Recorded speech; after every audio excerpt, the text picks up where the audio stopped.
sir. Let's go. Good evening, ladies and gentlemen, and welcome to Creemee Cast. We're live here outside Beam Studios. I have a couple of very special guests with me here today, and we're just here. We're celebrating the 4th of July. I think we probably have something like, I don't know, guys, how many cars do you think are out there? 28. 28 total, and the shot you can see there, folks, it really doesn't do it justice. We have quite a few more.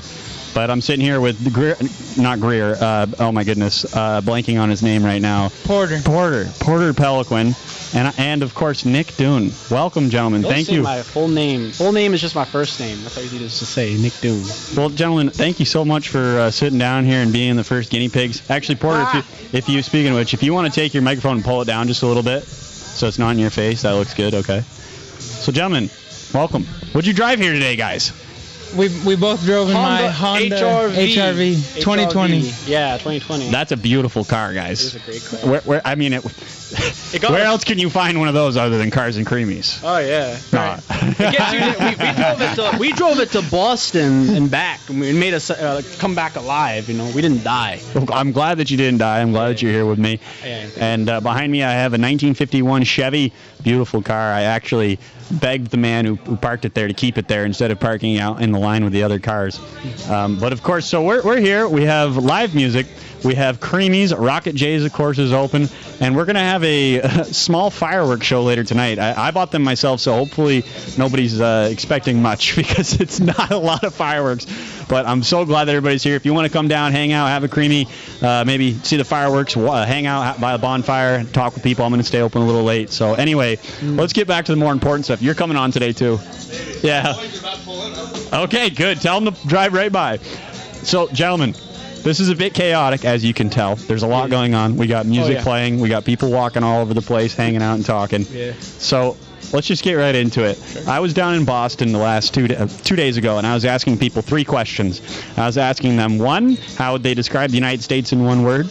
2, I was asking them, are we going to make it as a country? Is the United States going to hang on? Are we going to hold on together? And 3, finally, RFK, Trump, or Biden? So, let's see, here we go, guys. We got more people pulling in. We got some bikers. That's so cool. It is pretty cool. So anyways, guys, let's start with the first question. How would you define the United States in 1 word? Downhill. Downhill? Yeah. Really? Wow, yeah. We got more bikes here, guys. Hold on a second. Let's give it a second so we can answer questions.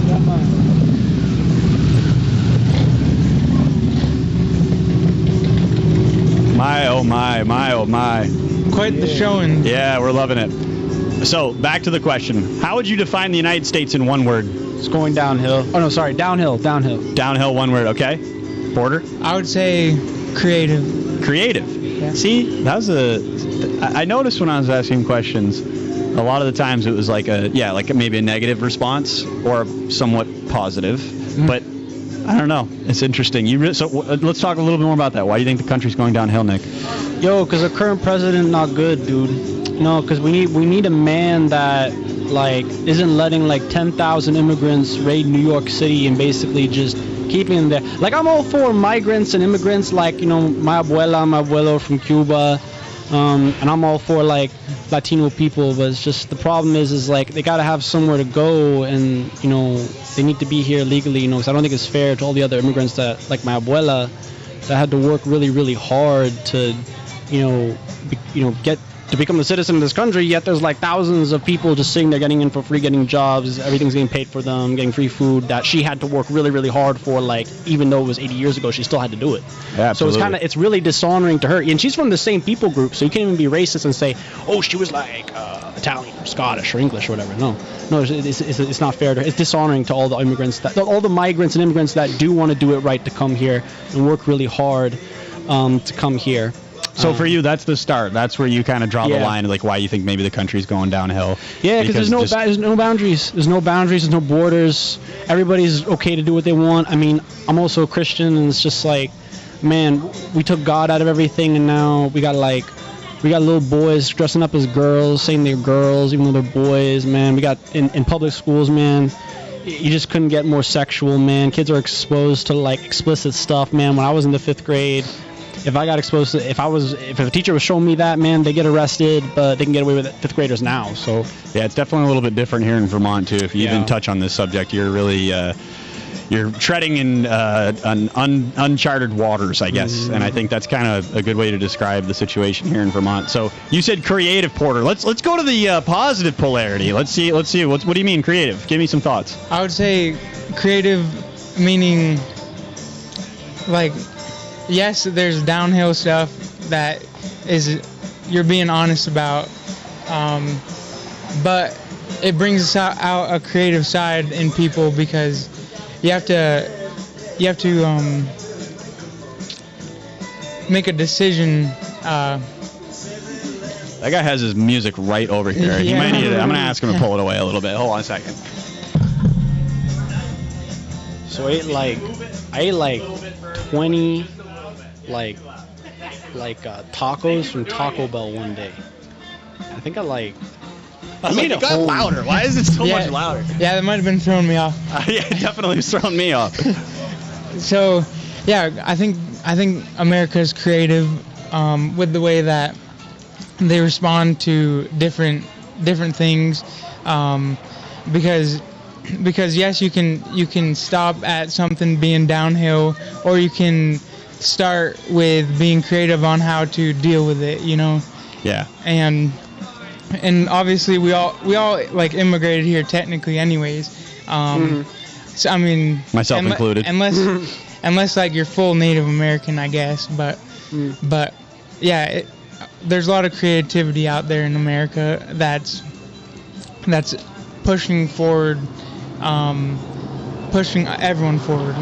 No, I agree. I think the key to the solution is our creativity, and it's probably one of our most powerful attributes. When I was doing interviews in Boston this week, I talked to a lot of people from all over the United States, and all over the world, and I got to say the passion that people have from the United States from outside of this country is genuinely inspiring. I mean, people love this country. People want to come here and be part of what's going on, and I think that's pretty incredible that we were just born here, you know. So guys, let's move on to the next question. I know you guys are sensitive on time. Sure. So next question, is the United States going to make it? Are we going to make it as a nation? What do you think? Maybe.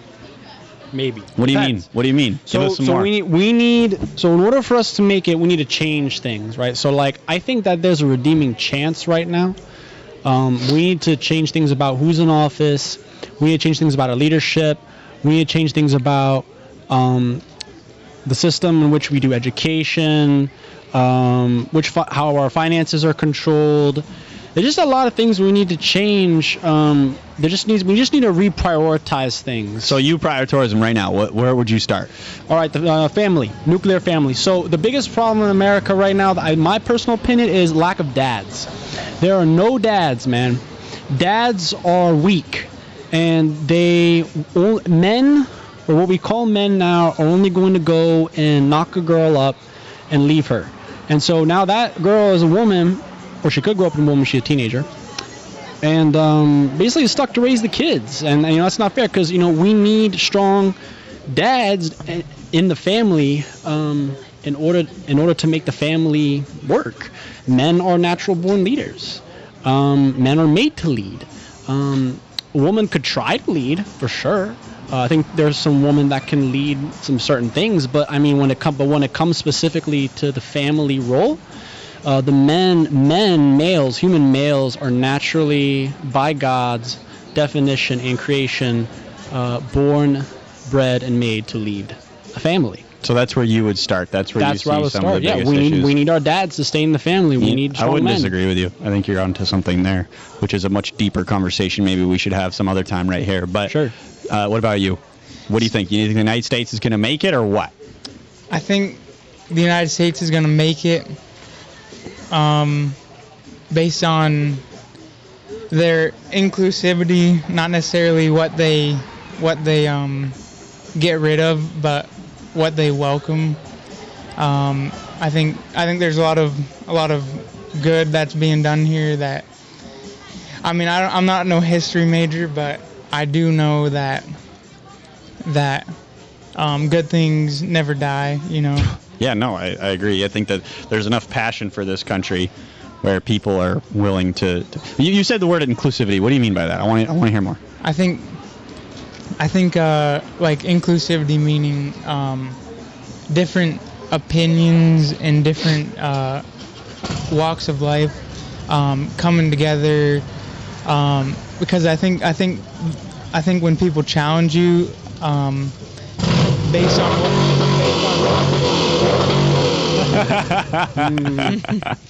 That's what it's all about, guys. I mean, that's the whole point of this. We want it to be a little chaotic and a little loud, and keep it going. I'm sorry.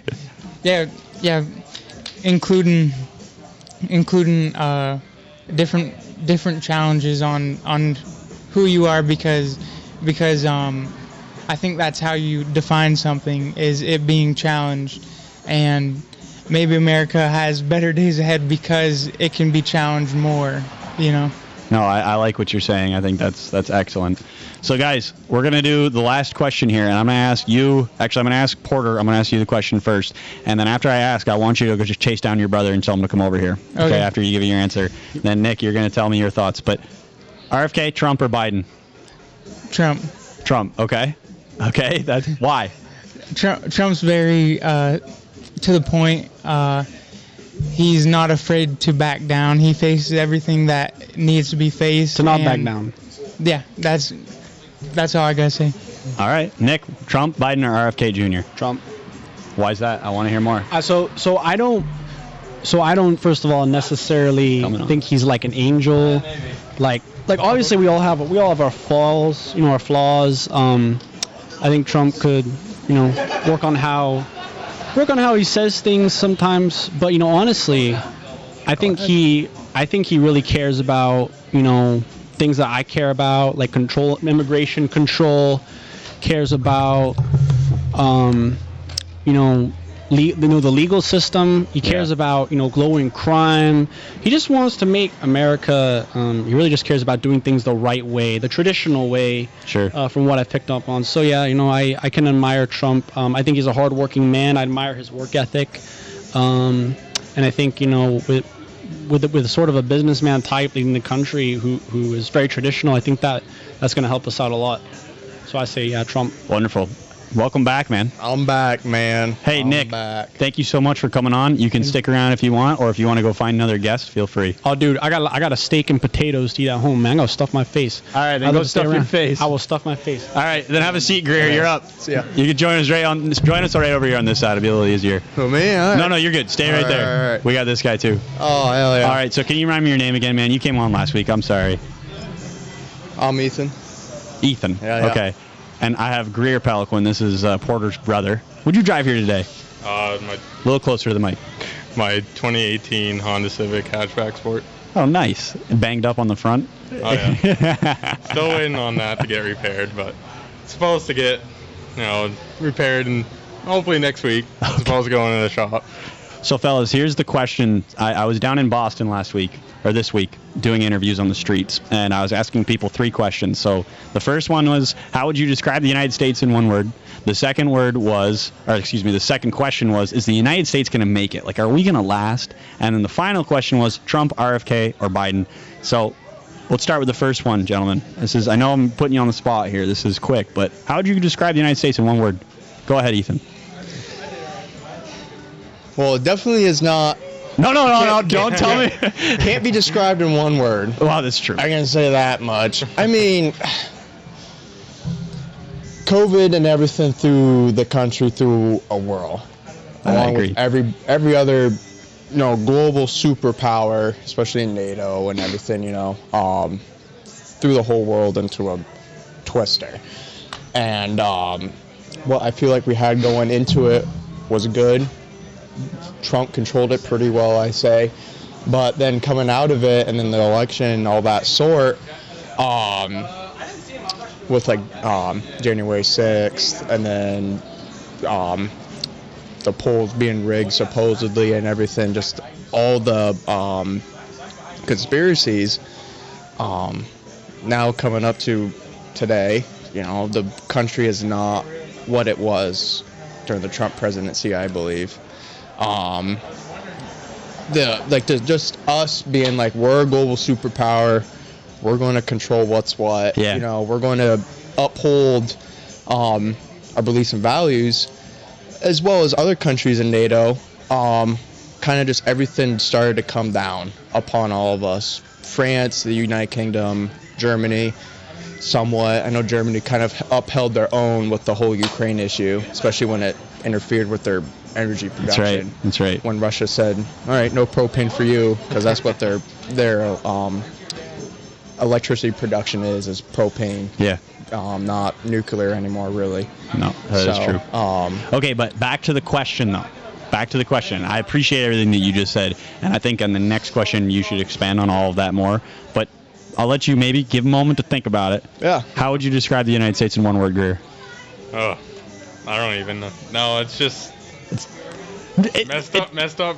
It doesn't have to be complicated. America. It could be something as simple as like, freedom, liberty, opportunity. Right. I gotta go with fucked because it's just messed up as it is. So we need to kick Sleepy Joe out. And, I got that guy. And yeah, it's Good shot. Yeah, I got him. Hell yeah. Just killed a I didn't bug. know Chris Kyle was on here, dude. Yeah. Holy Yeah. smokes. That was time. Well, it's funny. I actually had probably 3 or 4 people on the street give me the same exact reply. The F word. For anyone who was wondering. Okay, now, Ethan, you think you have a reply? Yeah. No, I mean, just the way everything is, like every single situation, I believe, that's being handled by the Biden administration and such is comical. It's not being taken seriously, and the agendas that this administration has is not, set straight, and we're not making any progress as a country. We're actually, I feel like, dwindling backwards. Just as the country as a whole. I mean, you look at the Roman Empire. What was the cause of the fall of the Roman Empire? The Roman Empire obsessed themselves with gender politics and all that sort, and gender roles.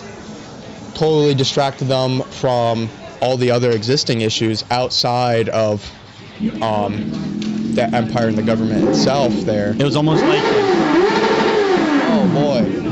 it was almost like life was too good and they didn't have any problems, so they needed to Right. make up problems. Is that what that? Exactly, and then all of a sudden now they got infiltrated and the whole empire collapsed, right upon itself.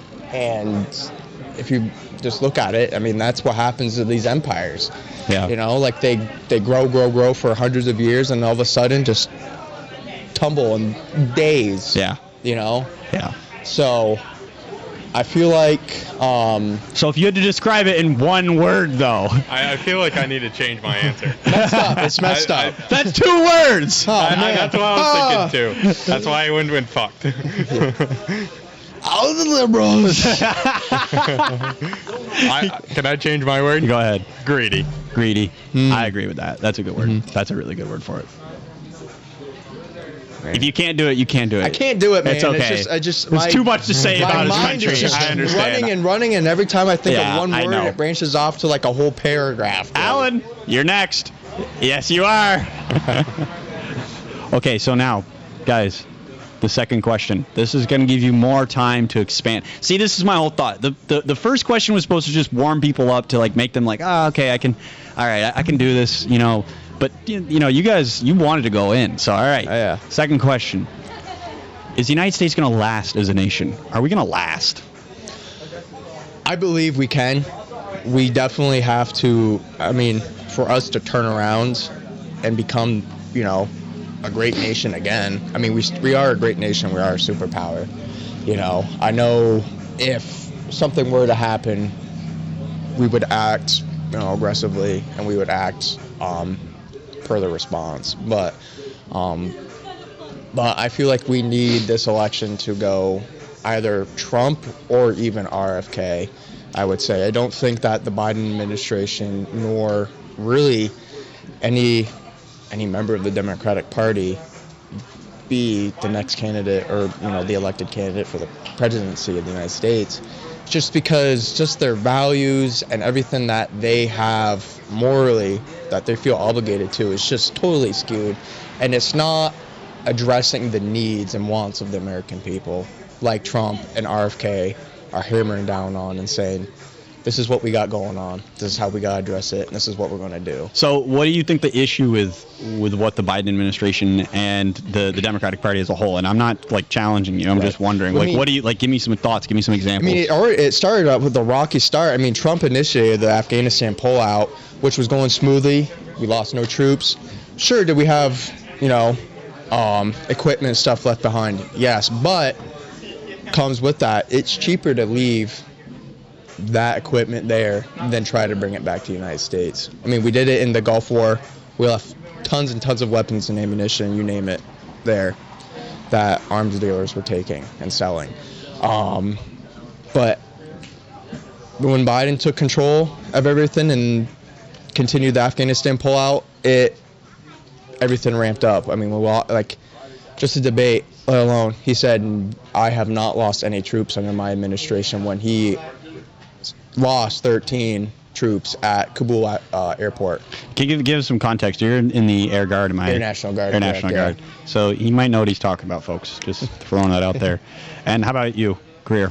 Is the United States going to last as a nation? So I gotta go again with my one word. We are greedy, and I can say yes and no to this question. Because if it goes in the right way, and we realize that we don't need as much as we actually need, we need to, get peace. And not trying to be all hippie or anything, but Hey, whoa, wait a minute. Why is it bad to say hippie means peace? Peace is good. Peace is good. Yeah. No, but we need to, confirm peace, but also it doesn't help that everyone else is also greedy. They want everything. They want power, but it doesn't help that everyone wants that.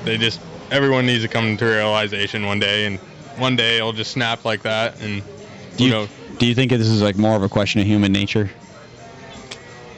it can be, yeah. Yeah. Like, what's the human nature of the United States right now? It seems like we've gone down the more dark paths than not. That's just my take anyway. Yeah. But Not to interrupt, but to interject what he's saying, I mean, you're fine. definitely peace would, like, amongst, global superpowers and such, definitely would be in our interest. I mean, to solve the Ukraine-Russia conflict, to solve conflict in Palestine and Israel, and all that sort, coming to a resolution would be huge for not just us and our allies and possibly even like our foreign adversaries. It would be huge for just everybody, just for us to solve these international issues that are causing such separation amongst us in the United States and globally. And just to resolve all this stuff. But Why do you think that they don't? Do you? I mean, I get the sense that there's a lot of people out there that just don't want this conflict to end. Like, in whether it's Ukraine or Israel, it's like, Right. It seems like there's a lot of people who are just like perfectly happy with it continuing, never-ending wars. Like, well, if you think about it, if we dial back a little bit and we go back to World War II and we look at the Japanese would have fought till the last breaking that's true. man. Yeah. They would have fought. This is their honor code. And I mean, if you think about it, just how the human mind works and such, if you become so normalized and pretty much programmed to your beliefs and values, whether religion, politically, whatnot, you're going to do whatever you can to the last, minute, whether it means taking your own life, taking whatever. Yeah. You're going Yeah. to keep going with it. And that's where you see like Israel peace talks with Palestine, and then Palestine rejecting them and not willing to cooperate with it. It's just because they have a moral code, really, just to be like, well, they've been taking our land for however many so years. It's time to retaliate. Yeah. We started it. We're going to go through with it, and that's that. And I mean, you can see just the guerrilla warfare we see over there. They're building tunnels underneath schools, hospitals, and all that such. Yeah. Then you kind of leave Israel with no choice except to commit, war crimes. Yeah. I mean, the Germans did the exact same thing during World War II, just to, during the Battle of Berlin in the last, months of the war, having the, Hitler Youth involved, having children soldiers, and then, having mandatory draft for, even people up to like 60 years old. Yeah. And such in the Battle of Berlin. And, the SS, with their moral code, since they were pretty much, Hitler's Yeah. army. Yeah, they were. Separate of, the German government. That's right. So. That's right. So, final question, gentlemen, and I think I know the answer for both of you. However, it sounds like I don't know, it seems like I've lost control of my cameras, fellas. Well, not quite. There goes one bike. Final question, gentlemen. Who do you support for president? RFK, Donald Trump, or President Biden? Well, I would have to say Trump, because the Biden administration totally ruined RFK's chances of becoming president, in my beliefs, honestly. If RFK was able to broadcast what he wanted to the American people more vigilantly, and also to get Secret Service protection from the administration and such, he could have been a great contender with Trump and Biden as well. But just with everything that has gone on, it's just Kennedy has no chance whatsoever. It's going to be a challenge. I personally, I like him. I just think it's going to be a big challenge. It for him is. to get It really is. I mean, it's kind of like if you think back to the 2016 election with Hillary and Senator Sanders. It's very Same similar. deal. Yeah. Same deal. The Democrats just wanted, the first lady as a president, and they were just like, that's it. We want Hillary, and that's that. And they totally screwed Bernie Sanders out of that, because it could have definitely been Bernie Sanders. And honestly, I feel like Bernie Sanders would have won that election. I think he would have too. I think he would have, and I do got to say, as people call him a socialist and all that such, Bernie does have a very laid out agenda, and he definitely does have a very good move for the United States. I think he loves the United States. I think to a certain degree he is definitely a bit of a socialist. But as a young Vermonter, grew up here, watched Bernie, I've run for office, I can't help but to kind of admire the guy to some degree. Absolutely, yeah. And I think he got totally blackballed. He really who did. knows what they have on him, why he couldn't continue doing what he was doing. I bet if he even ran as an independent back in those days, he might have been able to do something. Absolutely. And I think that you're 100% right too about RFK. It might be a little too late.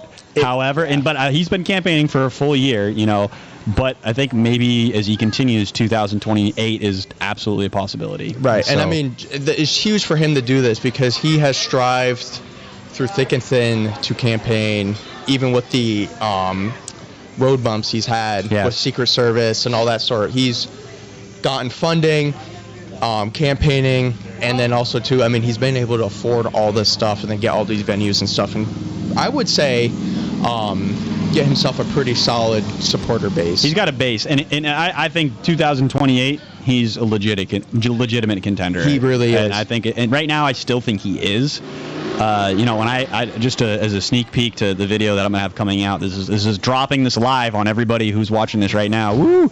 The video I'm about to put out, I did the poll like I just asked you guys. RFK, Trump, or Biden, and I had the number one was RFK, and it wasn't quite by a long shot, but it was pretty dang close. Was it pretty close? Yeah. Was it Trump and RFK? Trump and RFK. Biden was people were very discouraged. I even had one guy who was like, yeah, even after the debate, I guess I'll still go with Biden. It's like, what? But anyway.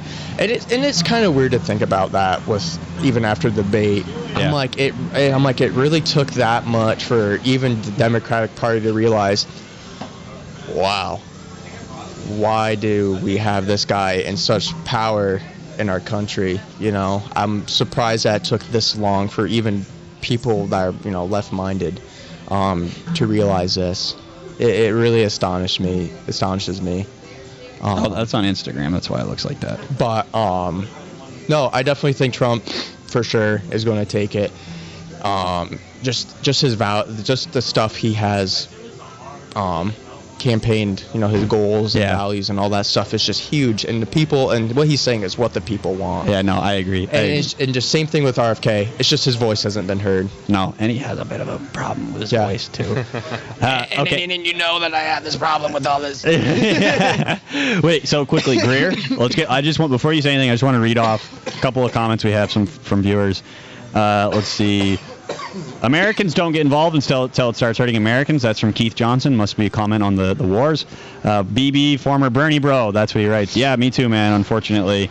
Aaron Flessner writes, if only he had Secret Service, he would gain 40% in the polls. Well, who knows? And BB writes, 2016 should have woke up everyone that the Democratic Party was corrupt. And I'll tell you what, that is one of the first things that started to wake me up. I was in high school still, 2016. I remember we were in social studies class, and it was like all exciting, an election year, and we thought somebody from Vermont, Bernie Sanders, might be president of the United States, and he totally got screwed. So let's, Greer, I want to give you a chance to answer the question, and then I have two guys who've been waiting to come on. So, Greer, RFK, Trump, or Biden?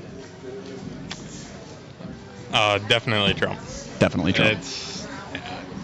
I mean, definitely not Sleepy Joe. But definitely.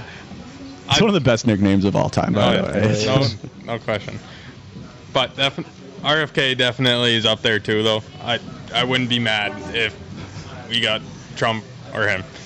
Jeff Viens writes, Donald J. Trump. Thanks, Jeff. This is very funny. If I turn on camera, was it not camera 3, camera 2, he's just standing there all alone by himself. He just got caught. Sorry, man. It's just pretty funny. As you can see, my beautiful American standing here and supporting me. Okay, Garrett, come on over. Guys, thank you so much for joining us. Thank you. Anytime. And you can come back, Ethan. Stick around. Absolutely. No, I want to talk about this more. You're welcome to. You're welcome I definitely want to talk about this more. When you get a chance, let me know. Absolutely. I'll be back on. For sure. And then EJ writes, and then Bernie purchased a vacation house somehow. You know what? That's a really good point. Is he coming on? Yeah, he is. How's it going? Good. How are you? Oh, great. All right, you got to sit a little bit closer to the mic. All right. Is that better? That's better. Oh, my goodness. See. Okay, gentlemen, first of all, let the crowd know your names. Garrett. Yeah, my name is Garrett Miller. Where are you from, Garrett? I live here in Northfield. Yes, sir. How about you? I'm Keenan Alger. I live down the road, so Also from Northfield. yeah. We got 3 Northfield boys here, ladies and gentlemen. This is about to be a diverse conversation. Okay, so I've been telling everybody that's come on so far. This last week I was in Boston. I was doing street interviews asking people. The first question, define the United States in one word. The second question, is the United States going to survive? Are we going to make it? And the third, Biden, Trump, or RFK Jr. If you don't want to reply to the last one, I don't blame you. You don't have to. However, don't be a chicken. Anyway, how would you describe the United States in one word? Well, that's a great question. I feel like there's a lot of different opinions on it. I don't know. I don't really have a bias on anything, to be honest. Okay. I kind of just focus on what's in front of me. Sure. But Okay, but hear me out. yeah, That wasn't the question. I know. The U.S. in one word. You don't have to have a bias. It doesn't have to be anything. It could just be, liberty, opportunity, freedom. I'm sorry if I just stole anyone's words, but Yeah, I stole mine. I'm sorry. I didn't mean to do that. What were you going to say? I was going to say freedom. See, it's as simple as that. There's no bias in the word freedom. Yeah, true. Do you think there is? No. Okay, so freedom, Yeah. I'll say opportunity. opportunity. Yeah. Okay. Now, gentlemen, do you think the United States is going to make it? Are we going to survive as a country? You know, I have hope that we are, but it's all in the future, and we just gotta keep doing what we're doing, and I think that's the most important thing. Well, I think that's a good answer. What are we doing? Keep doing what are we doing? Try to snap. You got me there. No, I don't got you there. I'm not in, literally one of the biggest reasons I'm sitting down and asking people these questions, because I'm curious to hear the thoughts. What are people feeling about their country, and maybe you've never even thought about it, really. I don't know. Well, I actually don't really look into it too much, other than I do see some videos online about the debate, and then how people say taxes have increased so much, and it's hard living in Vermont even. So Do you feel that way? yeah, I think that's a very true factor right now, and being so young and trying to find homes and whatnot. It's all right. I'm sorry? I said I brought my brother over, my older brother, so we got these. Well, I'm glad. Thank you very much for bringing him by. So what are you guys doing? We're live right now, we're podcasting. Oh. Yes. So I don't want my boss. Well, you can come in if you want. If you want to come sit down in a second, you're welcome to. I'm sorry, your point, what were you saying? Yeah, just like as a young adult, finding homes and, finding different opportunities to be, not, yeah, basically that. Yeah. Okay, I think I think it's a fair point. Let's see. We do have some comments writing in. Jeff Ians writes, Waterbury, Vermont, born and raised, 10 generation on my father's grandmother's side. I believe you can't melt steel beams with jet fuel. Cloth won't stop biological weapons. Untested vaccines aren't safe and effective. Okay. Thank you, Jeff, for writing that in. Thanks, Jeff. Okay, and what about you, Garrett? Is the U.S. going to make it? Well, I feel like kind of what like Keenan was talking about. I feel like there's a lot of pressure on the like younger generation in America, especially I felt it a lot in Vermont. A lot of stress. Sure. So I think there's definitely that level of challenge in some areas. I've personally been like kind of planning on either moving out of Vermont because I want to find a better opportunity and better living and like just a better path. But I feel like it's kind of like a slippery slope for most like of the younger generation, to be honest. Yeah, I hear you loud and clear. When you're talking about opportunities in Vermont and your concerns for Vermont, what are you concerned about exactly? And just to be very clear, boys, like I'm not trying to put you on the spot. I want to hear what you guys have to say. Yeah. I mean, because you're not alone in this, by the way. Yeah. Personally, like, I mean, just kind of what Keenan was talking about, like housing and stuff. Like, you really can't find like, even like 1-bedroom apartments that are like mostly affordable for like, just a young adult, and especially like, we're both automotive technicians, flat rate technicians. It's like, I mean, we have a lot of opportunity to make a lot of money, and like even if you do succeed at that and like really crank, like you can like there's a lot of opportunity for, and like you're able to kind of try to afford that and mostly afford that. But I feel like if you're not actively trying every day to like grind and like make something of yourself every day, then like there's not really like you're not going to get far here. Yeah, no, I totally hear you. What makes you think it's going to be different elsewhere? I'm not telling you that you're wrong. I'm just wanting to know, because I'm a strong advocate you should stay in Vermont, but I also understand why people want to leave. Well, so like, when I look online at houses down south, reasonably, like they're like a house that looks like that would be here would go for like $500,000, and then down there it's like 130. Yeah. I mean, it's pretty. I can tell the difference, but you have to understand that like the environment is a little different too down there, like tornadoes and hurricanes and whatnot, and when we don't really get that here in Vermont. So, I mean, safe here. Yeah, safe here. But yeah, basically it. All right, guys. So the last question, you don't have to answer it if you don't want. I don't care. Doesn't matter to me. RFK, Trump, or Biden? I mean, I'm probably going to stick with Trump, not going to lie. I mean, they're probably not the best, definitely not the best debate here. But, like, if we look at it now and at their debate last time, it didn't look too good. It looks like just two children online. And compared to, like, Obama and I forgot the other candidate from Obama's. Romney. Yeah. Yep.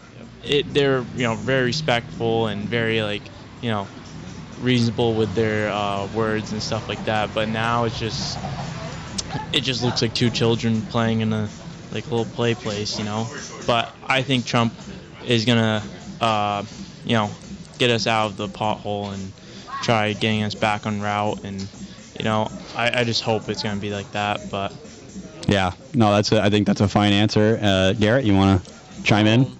I honestly didn't really watch too much of the debate at all. I've really only seen like clips of it, and like from what I saw, I mean, it did seem like a little closer to the mic. Oh yeah, my bad. No worries. I kind of honestly just agree with Keenan, but like I feel like it would be cooler to see like a younger like different candidate Sure. as well. because, Somebody like, who's not going to die in office. Yeah. or like can produce full sentences. Yeah. But like I feel like, you know, the old head's gotta go. Yeah. Yeah. I kind of agree with you. I think definitely Biden is way. Look, here's the deal. If his age, if he was healthy and he could, like, he was. I'll say this. I mean, 80-year-olds, some of them are a lot more sharp than 20-year-olds and more intelligent, obviously, and they're wiser and they're like they have energy. Like, there's some people out there that are like that. So the age isn't really necessarily the thing. It's more so, to me anyway. Yeah. It's more so the cognitive decline, where it's like, what are you even saying? You know, like there's a clip where Joe Biden tries to define the United States in one word. So I've been asking people to do that. Oh. Define the U.S. in one word. And he's like, well, the United States can be defined in a single word. And he's like, and he can't even say whatever he was trying to say. And it's just like, all right. Yeah. That's just crazy. What? Wizard writes EJ writes RFK is a spoiler. He could be the spoiler for either candidate. You're absolutely correct. I kind of do agree with that, just to throw that out there. Well, boys, do you have anything else you want to say? Anything else you want to add? Yeah, not really, but thank you for having us Yeah, here. thank you. Well, thank you guys. Yep. Thank you guys. And you got nothing? Nothing? No, you're No, good? I got You're good? nothing. Okay. Follow me on Mid Black Civic. Yeah, follow me on TikTok, yeah. Smoke Track. TikTok. Why not, fellas? Why not? Well, thanks for joining, guys. Thanks Yeah, so no much. problem. If you, I mean, I don't know. Part of me feels like I might just wrap up this podcast because I kind of want to hang out with people and talk and maybe take some pictures and have some fun. So I'm gonna say a couple things here, but let's see. I'm just gonna read off a few more comments because we got a few more. Keith Johnson writes, they let the out-of-staters come across lines and gobble up housing, knowing it would push locals into low-income housing and depend on the state. That is I feel true. like that's true. Yeah. That is true. I've Yeah. seen that firsthand. I feel like Vermont's a big like retirement state, to be honest. Yeah. Yeah, it definitely is, unfortunately. My neighbor, he's an out-of-stater, and I mean, I love my neighbor, but he got a piece of land right next to me for like a good chunk of money too. But I just, so you can just visually see it. Well, that's just the thing. I keep seeing this, constantly, and people coming in from out of state and buying up huge swaths of land and housing, and it's like Yeah. they can afford it because, like, kind of like you guys were talking about, like there's opportunity elsewhere. Yeah. So people have opportunity elsewhere to make really good money that we don't have here. So then we're just like kind of screwed because we live here and we're from here, and then we just have to like do whatever we can to compete. Which, I mean, hey, this is always kind of the way it's been here in Vermont, but it's unfortunate. See, Jeff Ian's right. Cool podcast, guys. Keep doing it. Great podcast, Keith Johnson. Wizard writes, the boys had to get a quick TikTok plug-in. Yes, they did. Yes, of course sir. they did. Yes, sir. Jeff Viens says, interview Kevin Hoyt. Let me just tell you, that's in the works. We're going to probably be doing that sometime in the next couple months, probably by the end of July, I think we're going to do that. And BB writes, I never should have left, I think is what they meant. I never should have. If we are to save Vermont, younger folks need to come back and make sure their younger ones stay, or else those words from Calvin Coolidge are moot. And Calvin Coolidge said, I love Vermont because of her hills and valleys, her scenery and invigorating climate, but most of all because of her indomitable people. They are a race of pioneers who are almost beggared. Okay.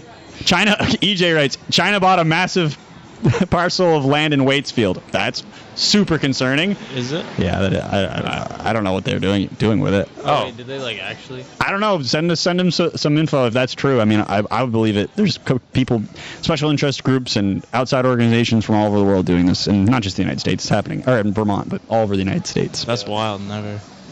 Well, guys, let's wrap this up. Thanks so much for joining. Yeah. And everybody who watched out there today, thank you so much for tuning in. You feel free to come on by. We got probably, I don't know, maybe another hour until I shoot off my 3 minutes worth of fireworks, and then we're gonna have a bonfire and hang out and talk about cars. And Creemee's serving until probably around 9:30, 10 o'clock. So feel free to stop by.